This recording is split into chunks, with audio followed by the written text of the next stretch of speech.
يملأ بها قلوبنا يقينا وبها الله في الدارين من كل مكروه وسوء يقينا وعلى آله وصحبه أجمعين. معاشر العلماء الأعزاء، معاشر الأساتذة، معاشر المسلمين والمسلمات رحمكم الله. Alhamdulillah, kita berada di Baitullah, kita berada di masjid, di tempat yang mulia ini. Maka jangan kita lupakan agar kita bersama-sama selama di masjid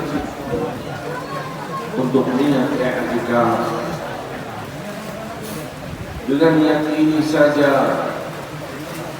sudah merupakan amal ibadah bekal besok berada di akhir. Ditambah lagi ma bainal maghrib wal isya, waktu antara maghrib dan isya adalah waktu yang sangat mahal. Waktu yang sangat mahal ini hendaknya tidak ada aktivitas, tidak ada suatu amalan, tidak ada suatu perbuatan kecuali semata-mata untuk beribadah kepada Allah. Al-Imam Al-Qutb Al-Habib Abdullah bin Ali Al-Hajjaj menerangkan kepada kita akan keutamaan waktu antara maghrib dan isya yang sangat mahal, bahkan dikatakan lebih mulia daripada waktu sahar, waktu sebelum subuh, di mana diterangkan di sana yanzilu Rabbuna, Allah turun dengan rahmatnya dan mengatakan kepada hamba-hambanya, adakah yang mau minta, adakah yang punya hajat, adakah yang mohon ampunan sehingga aku berikan ampunan, ada punya hajat sehingga aku mudahkan hajatnya. Maka waktu antara maghrib dan isya lebih mulia. Beliau mengatakan ada satu orang bertanya kepada gurunya, wahai guru, aku senang berpuasa sunnah, tapi kalau aku berpuasa sunnah, maka sesudah maghrib aku sibuk dengan makanan dan minuman untuk berbuka puasa, sehingga amalanku yang biasa aku jalankan, wiridku, zikirku yang aku lakukan setelah maghrib sampai isya tergeser, tidak dapat aku lakukan karena aku sibuk dengan buka puasa, karena siang harinya aku berpuasa.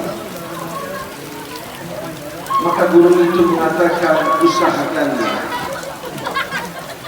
kau tetap berpuasa, tetapi setelah maghrib dan isya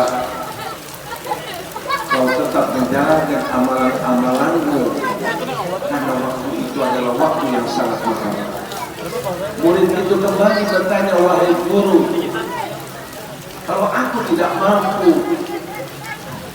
untuk menjalankan dua-duanya, bila aku puasa, aku akan sibuk dengan makanan dan minuman untuk berbuka puasa. Bagaimana lebih baik?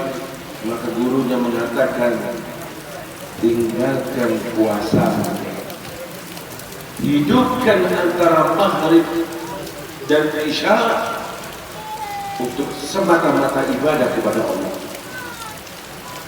Alhamdulillah acara kita antara maghrib dan isya. Amin ya Allah.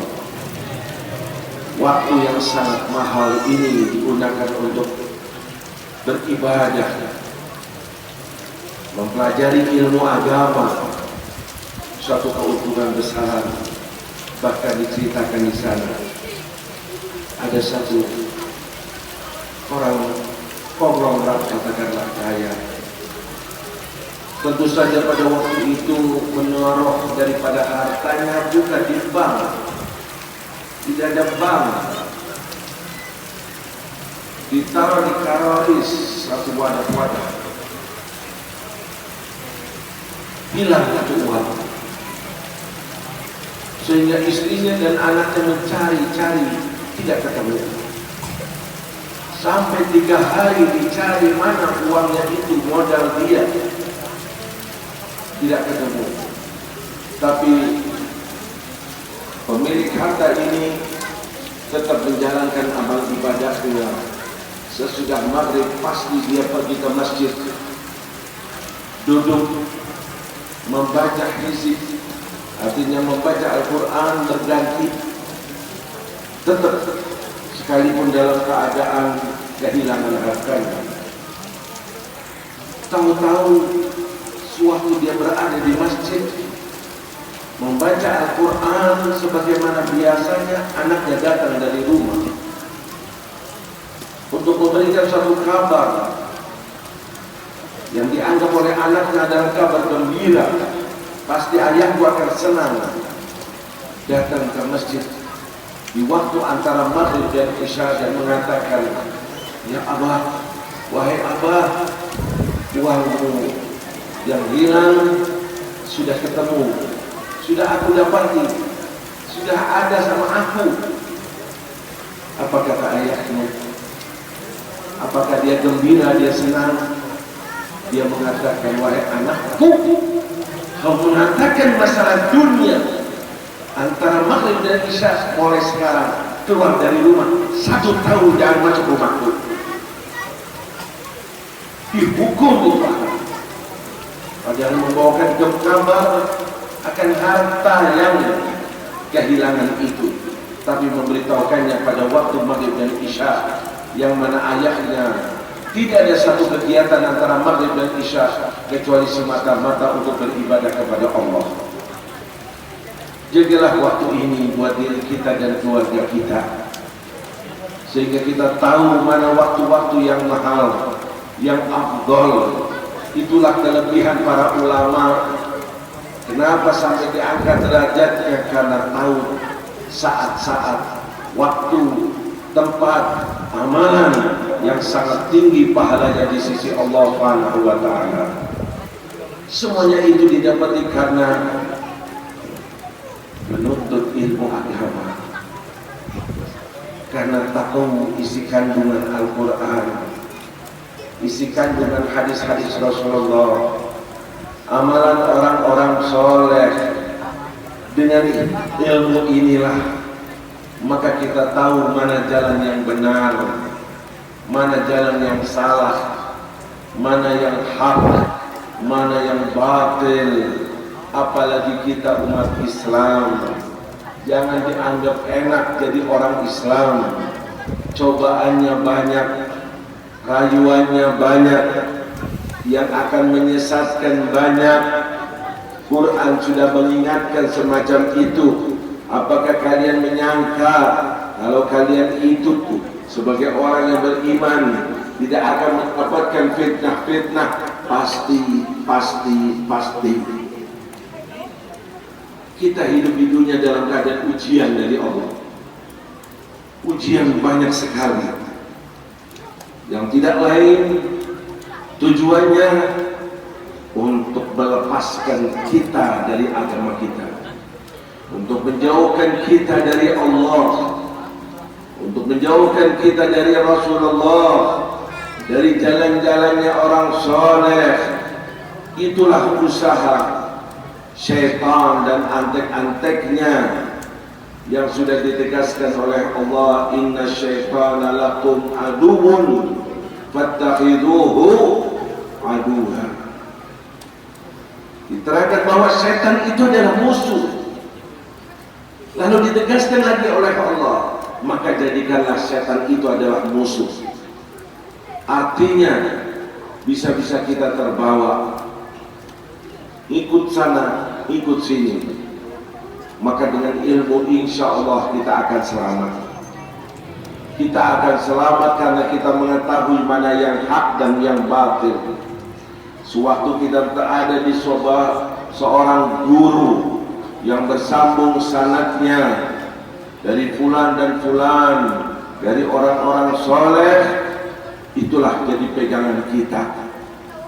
Semuanya orang banyak berbicara, yang mengaku dirinya orang alim, ustaz, tapi justru menyesatkan. Dan ini sudah disebutkan dalam hadis-hadis Nabi. Suatu di akhir zaman, min asyratis sa'ah, tanda-tanda akan kiamat, tumbuh ulama-ulama su, tumbuh dai, bukan mengajak ke surga tapi justru mengajak ke neraka. Du'atun ala abwabi jahannam, itu Nabi sudah mengingatkan kepada kita. Maka Islam selalu mengajak umatnya untuk belajar ilmu agama, bahkan merupakan suatu amalan yang fardu. Musuh kita adalah kebodohan, karena dengan kebodohan kita bisa disesatkan ke sana kemari. Setan sangat licik, sangat hebat, sangat pandai untuk menyesatkan kita. Apalagi yang awam, yang ulama pun mesti harus berhati-hati dengan tipuan-tipuannya. Contoh yang dilakukan oleh Sultan al-Awliya Sayyidina Syekh Abdul Qadir Jilani, seorang wali Allah yang sangat-sangat dikenal dunia, yang keramatnya mutawatir, ma tawatarat karamatu wali ka karamati Syekh Abdul Qadir Jilani. Tidak ada satu riwayat yang sifatnya mutawatir dari generasi-generasi menceritakan keramatnya seorang wali seperti keramatnya Syekh Abdul Qadir Jilani, sampai beliau dikatakan Sultanul Aulia, raja dari para wali. Dapat godaan yang dahsyat, yang begitu hebat jahadahnya, begitu mulia ilmunya, masih juga digoda oleh setan. Setan mengatakan, karena melihat Syekh Abdul Qadir Jilani bagaimana mujahadahnya, bagaimana diuji oleh Nabi Allah Khidir untuk berada di tempat itu, jangan pergi selama 1 tahun, datang lagi, tambah lagi, dan beraneka macam mujahadahnya. Wudu untuk sholat isya dipakai untuk sholat subuh, arti semalam suntuk, selalu bermunajat kepada Allah. Tahu-tahu dia melihat nur, cahaya ada di langit sana. Dilihat itu, tahu-tahu nur itu mengatakan, ya Abdul Qadir, wahai Abdul Qadir, kau telah mujahadah, kau telah menjalankan amalan-amalan yang sangat berat, maka mulai hari ini faqad ahlaltul muharramat, aku telah menghalalkan bagimu yang haram-haram.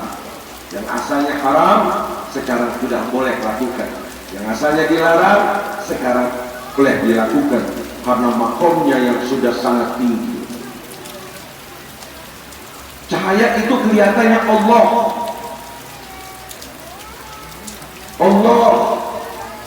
dengan segala cahaya itu besar, lalu bersuara semacam itu, menghalalkan sesuatu yang sudah diharamkan karena faktor ibadahnya yang sangat tinggi. Apa kata Syekh Abdul Qadir Jilani? Suatu mendengar semacam itu, bisa-bisa terbawa. Oh iya, ibadahku, amalanku, mujahadahku yang begitu hebat, maka berarti aku sekarang sudah bebas dari segala macam yang haram. Tidak. Syekh Abdul Qadir Jilani dengan ilmu yang sudah dipelajarinya, selama itu haram maka selama-lamanya akan haram. Selama itu halal maka itu akan halal sampai hari kiamat. Halalu Muhammad halalun ila yaumil qiyamah, haramu Muhammad haramun ila yaumil qiyamah. Yang dihalalkan oleh Nabi Muhammad niscaya halal sampai hari kiamat, dan yang haramkan oleh Nabi Muhammad niscaya itu akan haram sampai hari kiamat. Syekh Abdul Qadir Jilani langsung menjawab, ihsak ya la'in, pergilah wahai yang terkutuk, kamu adalah iblis, bukan Allah.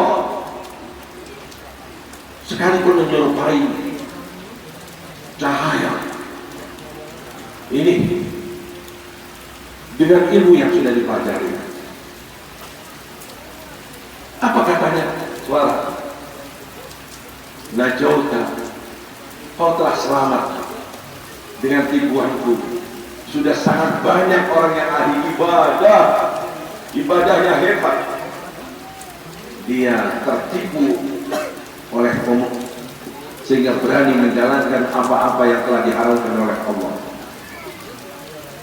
Apa terus kata iblis? Najauta bi'ilmik, kau selamat karena kau punya ilmu. Ini juga tipuan. Tipuan juga untuk membakar diri dengan ilmunya. Maka Syekh Abdul Qadir menjawab, tidak. Suatu aku selamat karena rahmat pemberian Allah kepadaku. Belajar betul, mengetahui betul, sehingga tahu mana yang halal, mana yang haram. Tapi sewaktu diselamatkan dari godaan iblis, bukan semata-mata karena ilmu yang diketahuinya, itu semua adalah karena rahmat yang Allah beri kepada kita. Begitu juga kita dalam beribadah, semuanya itu karena hidayah, taufik, rahmat yang Allah berikan kepada kita. Bika la nasir wala budda minka. Syekh Abdul Qadir Jilani mengatakan kepada amal ibadah, sholat ke, sedekah ke, zikir, salawat dan apa saja, bika, dengan wahai ibadah tidak menjadikan aku sampai kepada Allah. Tidak. Tetapi harus untuk menjalankan ibadah itu sampai ke bagaimana? Allah, rahmat Allah yang Allah berikan kepada kita. Maka insya Allah sewaktu kita berada di tempat yang semacam ini, halaqatul dzikir, halaqatul ta'at, tempat untuk kita menuntut ilmu agama di waktu yang mulia, di tempat yang mulia, ini adalah karunia yang Allah berikan kepada kita. Amin ya Allah, amin ya Allah, amin ya Allah. Semoga kita tetap istiqamah, semoga diberikan kekuatan oleh Allah, sehingga umur kita di dunia yang sesaat ini Allah habiskan berada di tempat-tempat yang baik. Bahkan Allah berikan kabar gembira kepada kita. Kalau ingin tahu Allah menghendaki kebaikan atau tidak kepada hambanya, artinya akan ditempatkan di surga, neraka dari hambanya itu. Bagaimana tandanya? Lihat, Allah karuniakan dia untuk belajar ilmu agama atau tidak.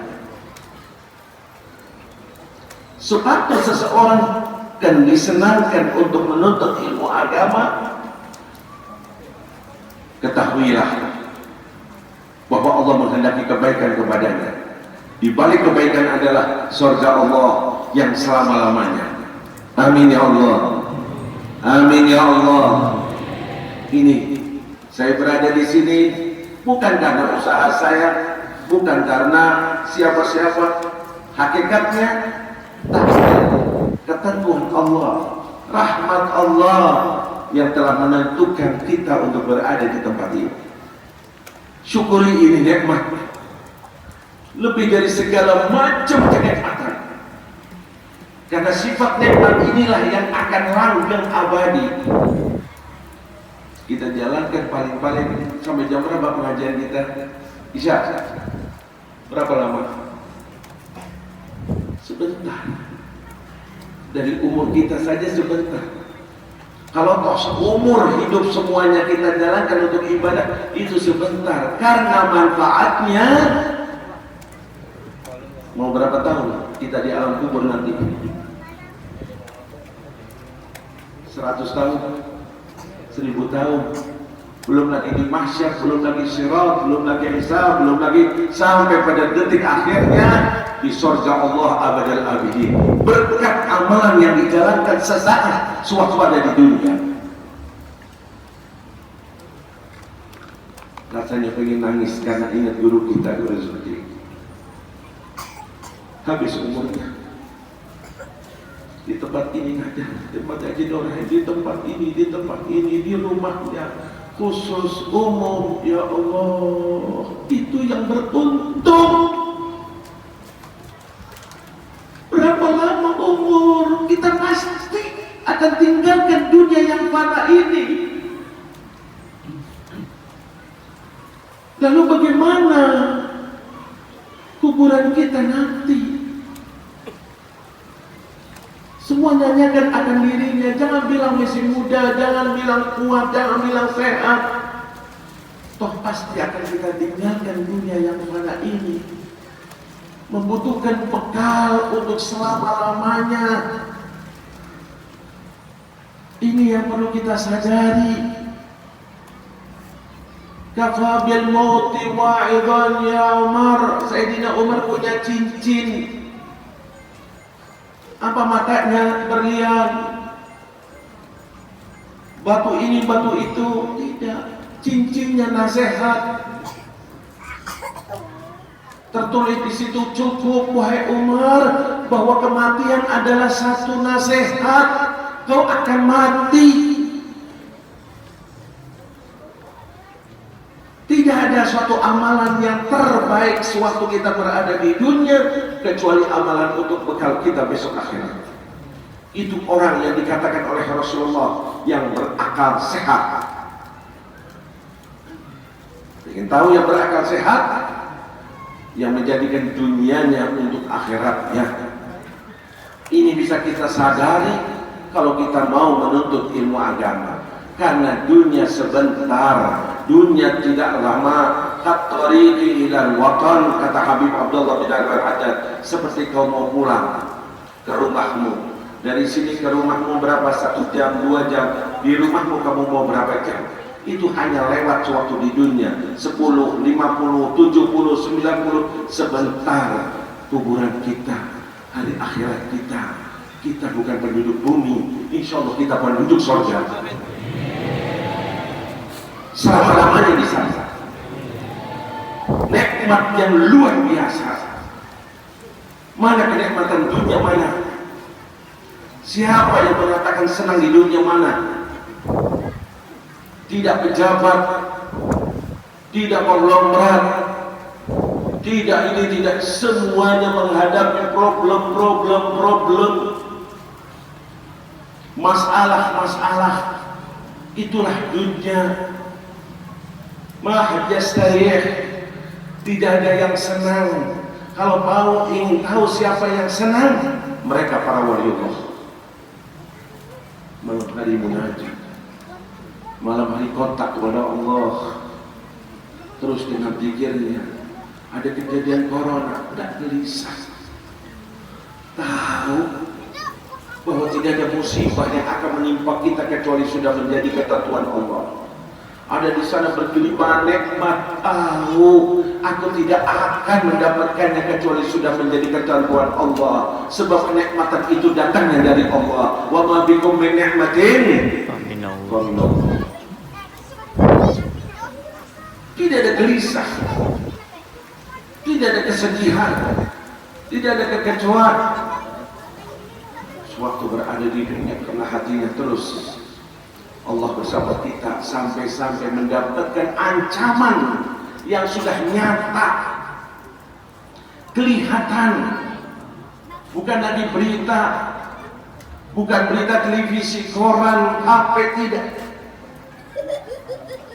Bagaimana Sayyidina Abu Bakar sewaktu bersama Rasulullah berada di sebuah gua, sewaktu berangkat hijrah, di mana orang-orang kafir Mekah mengumumkan siapa yang menemukan Muhammad, baik hidup ataupun mati, akan diberikan hadiah 100 onta. Hadiah yang sangat menggiurkan, sehingga mereka mencari ke sana kemari, diikuti bekas kakinya Nabi Muhammad sampai ke mulutnya gua, dan sepakat mereka mengatakan ada di dalamnya Muhammad, ada di dalam. Sayyidina Abu Bakar mendengar kata-kata itu, tapi pertolongan Allah datang. Cukup dengan rumah laba-laba, burung dara bertelur, sehingga dapat mematahkan akal mereka. Tidak mungkin kalau dia masuk ke dalam dan laba-laba ini tidak rusak, rumah laba-laba ini tidak rusak, burung ini tidak akan terbang, buktinya masih ada. Tidak mungkin. Pertolongan Allah. Sehingga Sayyidina Abu Bakar sewaktu menangis, takut kalau sampai dibunuh. Kalau yang dibunuh aku, tidak masalah, aku anak-anaknya Abu Quhafa. Tapi kalau yang dibunuh Rasulullah bagaimana? Agama ini bagaimana? Risalah ini bagaimana? Nangis karena Rasulullah, bukan nangis akan dirinya. Allahumma shalli ala Sayyidina Muhammad. Allahumma shalli ala Sayyidina Muhammad. Inilah anak itu. Tapi Nabi mengatakan, jangan tahzan, jangan bersedih. Innallaha ma'ana, Allah bersama kita. Lihat, selamat. Kekuatan iman, doktrin semacam ini, khususnya di akhir zaman ini. Kalau iman kita tidak kuat, sudah banyak yang stres. Mau bicara apa zaman sekarang? Wabah penyakit sudah,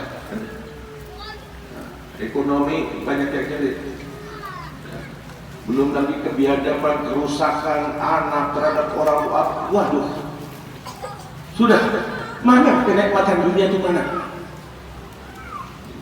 Tinggal batin kita terus kepada Allah, kontak kepada Allah, tahu bahwa segala-galanya ada di tangan Allah.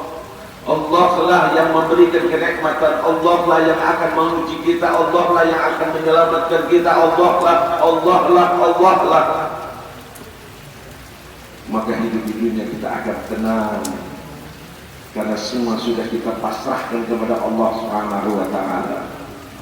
Semuanya ini insya Allah sewaktu kita belajar ilmu agama, mendengar cerita-ceritanya orang-orang soleh, para wali-wali Allah, mereka yang hidup di dunia sudah sukses, lewat berapa tahun di dunia sudah selamat, sehingga sekarang kuburannya sudah menjadi surga, raudhah min riyadil jannah.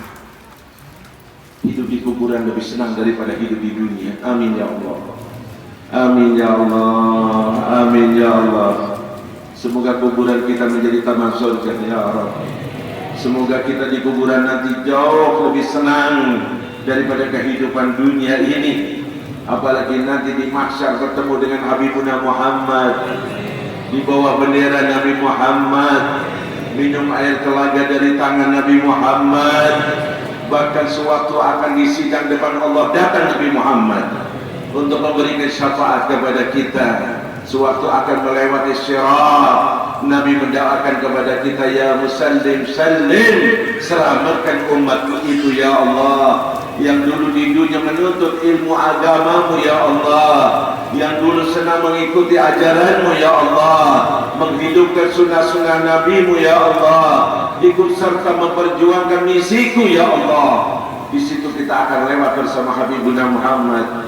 yang akhirnya ditempatkan di surga Allah tanpa azab lebih dahulu, tanpa siksa lebih dahulu, tanpa neraka lebih dahulu. Semuanya itu insya Allah berkat majlis yang mulia ini, berkat mereka para wali-wali Allah itu, kita diselamatkan bersama-sama. Amin ya Allah. Karena kita bersaksi bahwa kita mencintai mereka dan kita akan mengikuti jejak mereka, dan kita insya Allah akan meniru jalannya mereka. Insya Allah sedikit yang kita dengarkan bisa menggugah hati kita, menguatkan keimanan kita, sehingga kita tetap istiqamah. Istiqamah, tidak terbawa ke sana kemari, tidak mengikuti sana sini, tapi habis umur kita, habis waktu kita yang sekali di dunia untuk persiapan hari yang pasti akan kita alami, yaitu hari kematian kita. Siapapun orangnya pasti akan mati. Jangan takut mati. Yang kita takutkan adalah sesudah kita mati, apa yang kita persiapkan. Guru kita dan guru-guru kita lainnya insya Allah termasuk orang yang mendapatkan amal ibadah yang dijalankan suatu di dunianya, dan setelah wafatnya terus mengalir pahalanya. Nabi yang sudah mengatakan akan ada amalan-amalan kau wahai anak Adam bila kau meninggal, yang sebetulnya kau sudah tidak bisa puasa lagi, tidak bisa zikir lagi, tidak bisa amal ibadah lagi, tidak punya bekal lagi, ditinggalkan 3 perkara ini. Apa itu? Ilmu yang bermanfaat. Dulu aku dengarkan dari guruku, amalan ini amalan dijalankan, guru ikut mendapatkan pahalanya. Ad-dalu 'alal khairi kafa'ili, yang menunjukkan kepada jalan yang baik, pahalanya seperti yang mengerjakannya. Orangnya sudah ada di kuburan, terus pahalanya karena kita berpegangan dengan ilmu yang kita telah dapati dari guru kita. Amin ya Allah. Atau sedekahun jariyah, aku dikasih Allah harta, rizki, aku gunakan untuk ke masjid, untuk pesantren, membantu janda, membantu yang miskin, membantu ini. Terus masjid itu dipakai, pesantren itu dipakai, selama berjalan itu masjid. Ada orang yang sholat, ada orang yang belajar di pesantren itu, tetap pahalanya akan diberikan kepada yang telah mensedekahkan. Kalau dia hidup, kalau sudah meninggal, tetap mengalir ke kuburannya. Amin ya Allah. Amin ya Allah. Menjadi kaya raya di kuburan dengan pahalanya, ataupun anak yang kita didik. Waladun salihun yad'u lahu, anak dididik pendidikan agama sehingga anak itu ngerti bagaimana bakti kepada orang tua, hormat kepada orang tua, berusaha mendapatkan ridhonya orang tua, berkatkan ilmu agama yang telah diterapkannya. Meninggal bapaknya, meninggal ibunya, terus mengalir pahalanya. Kenapa? Anaknya selalu berdoa, Rabbil firli waliwat. Sedekah anaknya, aku niatkan untuk ayahku. Pergi haji, aku sudah pergi haji, aku mau haji lagi, aku niatkan untuk ayahku. Aku haji lagi, aku niatkan untuk ibuku. Di kuburan selalu kiriman datang, kiriman datang. Kuburannya tambah terang, tambah nikmat. Ditanya oleh dia, wahai malaikat, amalan apa yang aku jalankan sehingga aku selalu mendapatkan kiriman semacam ini? Malaikat menjawab, bukan amalanmu, bukan anakmu di dunia, anakmu yang masih hidup. Bistighfari waladika laka, anakmu selalu mohonkan ampun untukmu sehingga dosamu selalu dikurangi oleh Allah berkat doa anakmu. Anakku selalu bersedekah untukmu. Anakmu mengirimkan amalan ini, umrah, haji dan lain-lainnya untukmu. Ini kau dapati sekarang di kuburan. Dia merasa senang di kuburannya. Anak menjalankan itu karena tahu bahwa itu adalah baktiku kepada orang tuaku. Aku mendapatkan ridho orang tuaku, berarti aku mendapatkan ridho Allah Subhanahu wa ta'ala. Hidupnya akan berkah dan besok akan dibalas oleh anaknya. Dia taat kepada orang tua, maka anaknya juga akan taat kepada orang tua.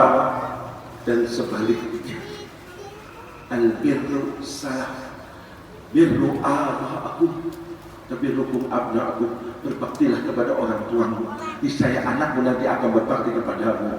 Dan sebaliknya, naudzubillah min dzalik. Semoga Allah membukakan hati kita, semoga Allah menurunkan hidayah kepada kita, semoga Allah selalu menghujani kita rahmatnya, sehingga kita habiskan umur kita insyaallah untuk persiapan suatu hari yang akan datang kepada kita sewaktu kita tinggalkan dunia yang fana ini, masuk ke liang kubur, insyaallah meninggal dalam keadaan husnul khatimah, husnul khatimah, dan besok dibarenkan dengan mereka hamba-hamba Allah yang soleh. Wa alhiqna bisolihin, wa alhiqna bisolihin. Godaan banyak sekali di sana sini, tapi insyaallah berkat ilmu yang kita pelajari masuk ke dalam lubuk hati kita, sehingga kita bisa tetap istiqamah. Amin, amin ya rabbal alamin. Hadza wal afu minkum. Wassalamualaikum warahmatullahi wabarakatuh.